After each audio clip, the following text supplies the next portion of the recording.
এই গাইজ আসসালামু আলাইকুম, ওয়েলকাম টু তানভীর ব্লগ। তো আমরা যেখানে আসলে শুটিং করতাম, ঠিক আছে, যাত্রাপুর ডিসি ইকো পার্ক আর রেলিংয়ে করতাম। তো এখানে দুইটা গাছ ছিল, যেটা ছায়ায় আমরা দাঁড়াতাম, মানে রোদ্রের ভিতর এখানে দাঁড়াইলে মানে শান্তি লাগতো, বাতাস টাতাস লাগতো।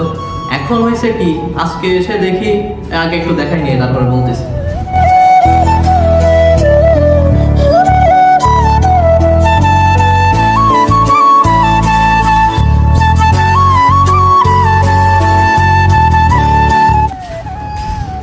এখন আজকে এসে দেখি যে সব ছেটে দিছে, মানে এমন ভাবে ছেটেছে, মানে একটা ডালও নেই। কেন দুইটা ডাল রাখতে এমন কি হইতো? ওই গাছ তো কারো ডালের ডাল হচ্ছিল না, ওইটা ছিল ভালোই ছিল। আসলে সবাই ওই ছায়ায় যে দাঁড়ায় দেবে, তো বিকালে রোদ্রের ভিতর দুপুরে বা সকালের দিকে আমাদের ভিডিও করতে সুবিধা হইতো। কিন্তু এখন যে অবস্থা করেছে, এই যে ঘরের ভিতর ছাড়া কোনো ই নাই, উপায় নাই এখন। তো গাইস, আমরা নিন্দা জানাই, আর কি আর করার, পুরো ছেটে তো দিছে, এখন তো আর কিছু করার নাই। তো গাইস, সবাই ভালো থাকবেন অ্যান্ড সুস্থ থাকবেন এবং নিজের খেয়াল রাখবেন। আল্লাহ হাফিজ গাইস, টাটা।